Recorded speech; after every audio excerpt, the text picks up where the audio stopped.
doing that like gazelle intense, you're definitely running, and you're just like, I have a lion basically behind me trying to eat me, or a bear trying to attack me, and you are doing this to save your life.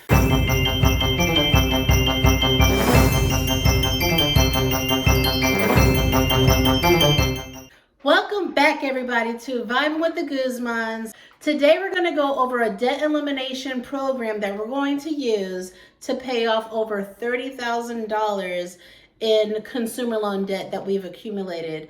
Our debts consist of credit cards as well as the balance for my car payment. We do intend on, being debt-free in 2023. And if you're looking for an easy, simple, effective method to pay off your debts this year, then please be sure to stay tuned as we walk through those 7 baby steps, plus 1 bonus step if anything. So last week I did a video. I can't believe that I professed it to the world that we have over $30,000 in consumer loan debts. To say that we're pretty much normal is to say the least. But by utilizing this debt elimination program, from what we've heard, and we've heard, testimonies from other people, we even know a few people who have actually gone through the program. This is one of the best ways to effectively pay off your debt. And once you get started, it seems to just truly snowball. And, it's like you gain momentum so quickly, and you get excited when you realize that, you can be debt-free within 2 years. I'm definitely trying to do it in 2023. I'm going to try my hardest to meet that goal. Seems like the average person pays off all of their debts within 2 years, and then they go on to pay off their homes. And that time frame between start of paying off their consumer debts and paying off their home, it seems like the average is 7 years.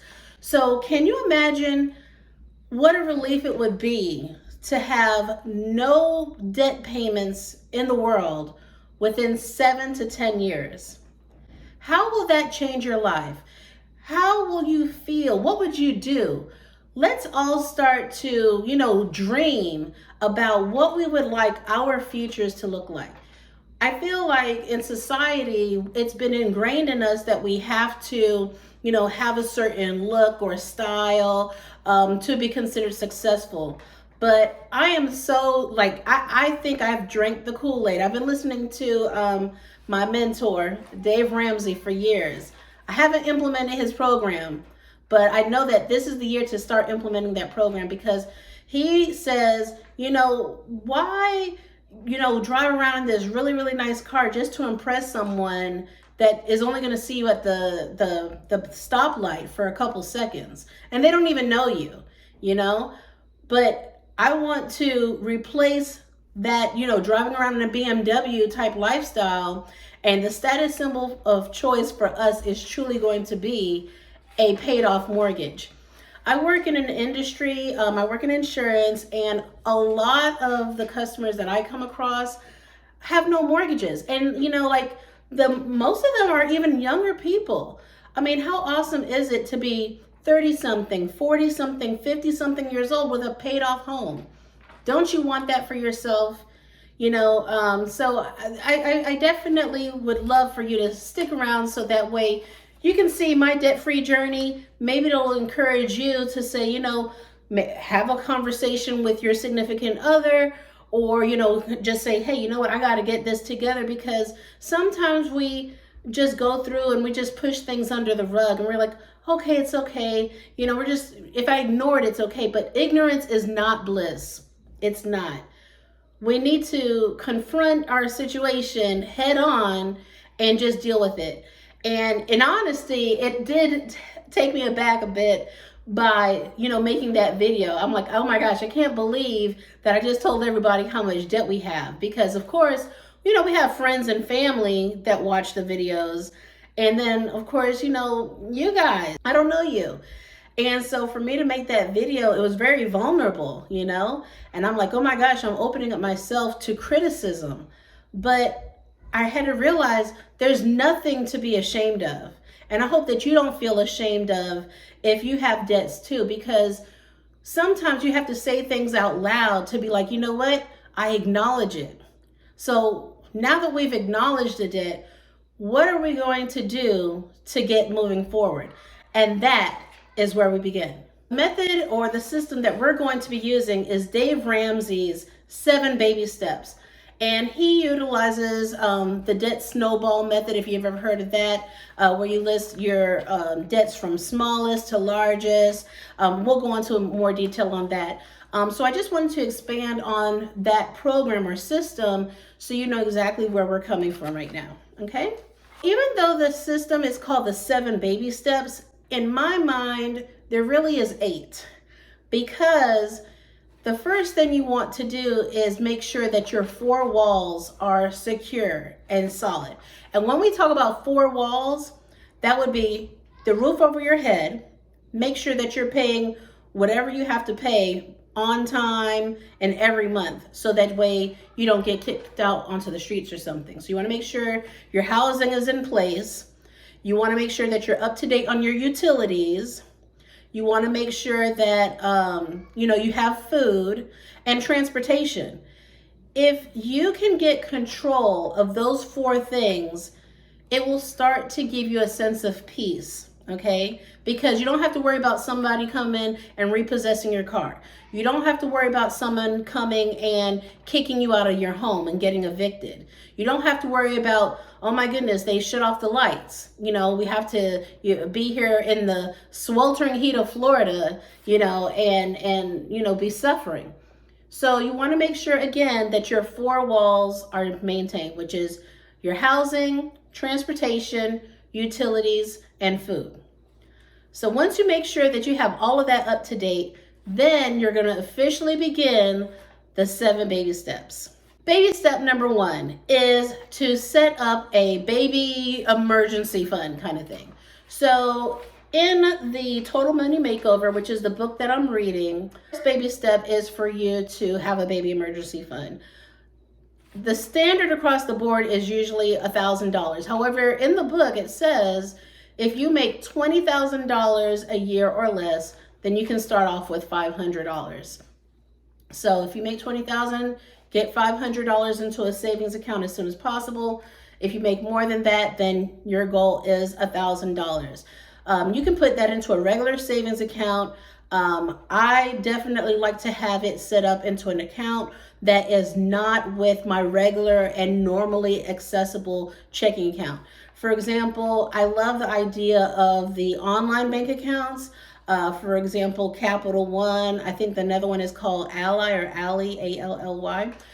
So you can check out those different online bank accounts. You do get a little bit more interest probably than your normal savings account in a brick and mortar bank. And then I love the fact that should you ever need to access the funds, you can transfer it, and usually within 3 days or less, you'll have the $1,000 into your regular account. But I love the fact that since it's away and not within, the main bank, it's kind of like out of sight, out of mind. But I know it's there in case I need it. Make sure you have your starter emergency fund established. Baby step number 2 is going to be paying off your debts as fast as possible. Dave Ramsey has a term that he says you got to go gazelle intense. And basically, he's like, you got to sell everything, if you need to get your debts paid off. Sell so many things in your house that maybe the kids think they're next, etc. So, of course, we don't want to sell the kids. But, just basically, you start thinking, what do I truly need? When it comes down to it, you realize that a lot of the stuff that you have, you really don't need and you probably haven't used. I moved into my house about 5 years ago. Sad to say, there's stuff in my garage that I still have not probably unpacked. So I'm in the process of decluttering, getting rid of whatever I need to get rid of, and selling whatever I can, because then that can go towards what I really, really, really want, which is to be debt-free, to pay off my mortgage, etc. So that's what I'm going through right now. So the second baby step, let me not get off track. You're going to list all of your debts in order from the smallest debt to the largest debt. So let's say, for example, you have a $500 credit card, a $1,000 credit card, and a $1,500 credit card. You're going to make minimum payments on your $1,000 and your $1,500 credit card. But that $500 credit card, you're going to try to knock it out as quickly as possible. Okay, so let's say you have that $500 credit card paid off within a month. So now that card used to have a payment of $100. You're going to take that $100 now and roll it into your $1,000 credit card payment. And so you'll put an extra $100 on top of the payments that you're, normally making anyway, and whatever else you can throw on it to get that paid off. So then once you finish with that, you've freed up $200 a month or $300 a month in your budget. Now you pile that $300 onto your $1,500 credit card, and you pay that off as quickly as possible. So as you can see, it's going from something small, like a little snowball, and then as it starts to roll down that hill or mountain, whatever, as it starts to roll down, it gets bigger and bigger until it just knocks everything down. Don't you want to knock everything down? Don't you want to get it all removed from your life? I know you do. Next, we're going to do baby step 3. And that is when we're going to go ahead and set up a more substantial emergency fund. That initial baby starter emergency fund, it's not for you to be like, oh, I'm set for life. No. Because of course, it might catch a lot of things, that $1,000, but it's not going to catch every single situation. I know because I talk to people whose plumbing break and all that stuff, and they think it's covered in insurance, and it's not. A lot of the times, a lot of situations are not covered under insurance. And so you have to pay for that out of pocket. And we don't want to go back into debt and have to get a loan to fix our plumbing. So that's when you want to get a emergency fund established of 3 to 6 months of your expenses. So that way, in case you have a more significant emergency, you can dip into that versus credit cards. The worst thing to do when you have an emergency fund, the worst thing to do when you have an emergency is to go into debt over it. Again, that's why we're doing baby step number 3, which is to establish a 3 to 6 month emergency fund of your expenses. So if you have to pay out $5,000 a month to keep your household running, then you're going to want to save $15,000 to $30,000 into an account, maybe like a money market. So that way, it's put aside. You have the ability to write a check against it if you need to, or whatever. I don't know what other ways you can get the money out of your money market. But anyway, just you want to have it in a separate account, okay? Or hey, do that online thing. All right, so that's baby steps 0, 1, 2, and 3. The next ones are going to be baby steps 4, 5, and 6, which you're going to be doing simultaneously. 4, 5, and 6 will be to put 15% of your income into investments, like for example, your 401k, mutual funds, whatever other investment, stocks, things like that. Let me backtrack. I forgot to mention, since we're talking about investing, when you are going through baby steps 0 through 3, you're not investing into your 401k at your job or your Roth 401k. All investing stops during that time period, because it's like, and I know that this is for a fact, I've tried to do paying off my debts, putting money into my 401k, saving to do renovations at my home, etc. And you get so caught up on doing all of these things that you really don't make progress in one direction or another. So that's why I like this whole method, because it has you concentrate on one thing at a time, because you get to truly focus on the individual steps. You're going to stop investing in the beginning, but it picks back up at baby step 4. So 15% of your income is what you would like to invest. Now, that may be a hard pill to swallow, but when you think about it, you just freed up, like for example, with us, Once we pay off our debts, it's going to free up $1,100 a month. Okay, $1,100 a month is going to be freed up in consumer debt. You don't think that you can now put 15% of your take-home pay or of your gross pay into your retirement? You can. Just set it and forget it, and you'll be good to go. So that's baby steps 4. 5 is to pay. Well, baby step 5 is to fund your child's education for college or higher learning beyond school, high school. So whatever that would look like for your child, and whatever you can afford to put to the side for that, is what you would want to do in baby step 5. And then baby step 6 is to pay off your house as soon as possible. So let me backtrack again. In baby steps 0 through 3, you're doing that like gazelle intense. You're definitely running, and you're just like, I have a lion basically behind me trying to eat me, or a bear trying to attack me, and you are doing this to save your life, okay? That's how intense you want to be. Now, so once you get to baby steps 4, 5, and 6, you get to take a breather a little bit.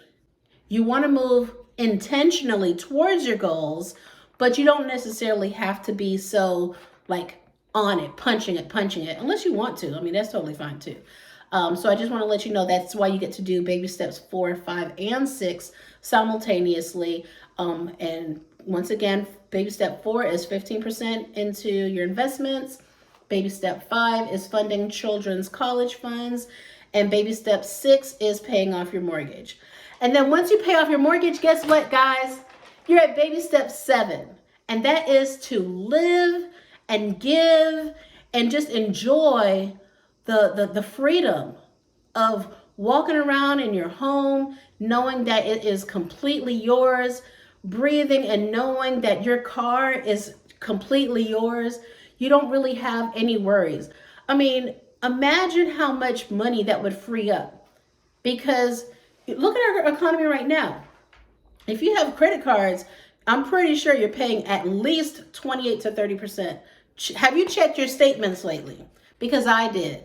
And that is what scared the bejesus out of me, you know? So I highly encourage you to go onto Amazon. I'm actually going to put a link in the description box below if you're interested in getting a copy of Dave Ramsey's book, Total Money Makeover, so that way you too can, you know, check out the testimonies and review the book, and, you know, get onto your own debt-free journey as well. So I greatly appreciate you listening to me today. I'm going to be showing you throughout my videos my debt-free journey again, you know, with me paying the bills, how I'm going to be budgeting. I'll show you what I'm buying for groceries and how I'm strategizing, how I'm establishing a budget for groceries. That was one of the hardest things for me, is to figure out how much do I put aside for my groceries, you know, because I never budget. I would always find things really inexpensively, but in reality, I was still spending a lot of money, you know. So we definitely need to rein controls, especially with the price of eggs. You see that? Eggs has gone up like, what, 6 times what it used to be or more. So seeing stuff like that, guys, truly, if you're not scared and concerned about that, you really should, because that all has happened within the past 2 years. Do we know what the next 2 years has in store for us? We don't.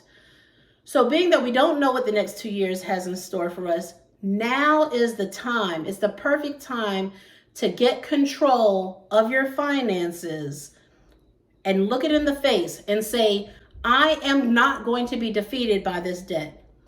I am going to take control of this debt because I need to. Your very existence can depend on it. It is so sad that my husband sees, because he works out in the public. He sees families every day, okay? Families every day that are now homeless. It's becoming more and more prevalent. And I really don't want that to be a situation for any one of us. So while we have a chance, let's get ahead of the situation. You know, the Fed is always talking about, increasing the interest rates and all this stuff. Let's go ahead and, I don't want to be somber and doom and gloom. I really want us to be able to work together. And I want to encourage you, just as I would love for you to encourage me, or us rather, to be able to do this debt-free journey. Now, recently I did have a few new subscribers, and I greatly appreciate you guys for joining the Vibing with the Guzman teams. I tell you, I just feel so elated when I see that, oh, you have one more new subscriber, you have another new subscriber. And I love it because it really makes me feel like I might be having an impact on someone. I just like to help people. I love being a resource of information. I might not be all that entertaining, even though I am kind of funny at times, but I just want to help people in any way I can. And if you are into just hearing me ramble on about, how to save money, how to be able to go on vacations and pay as little as possible and still, enjoy yourself.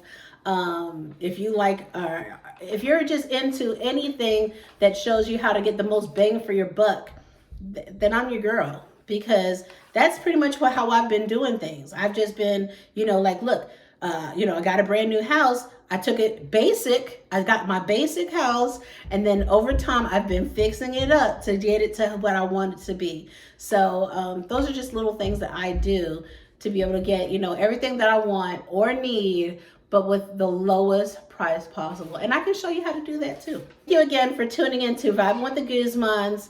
Y'all have a wonderful evening. And on the next video, I'll be showing you my grocery haul, how much I spent, how I figured out what to budget for that video.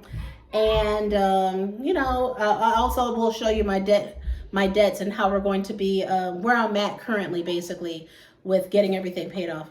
I hear my little one coming now, so thank you so much for tuning in to Vibing with the Guzmans, and you have a good night. Bye.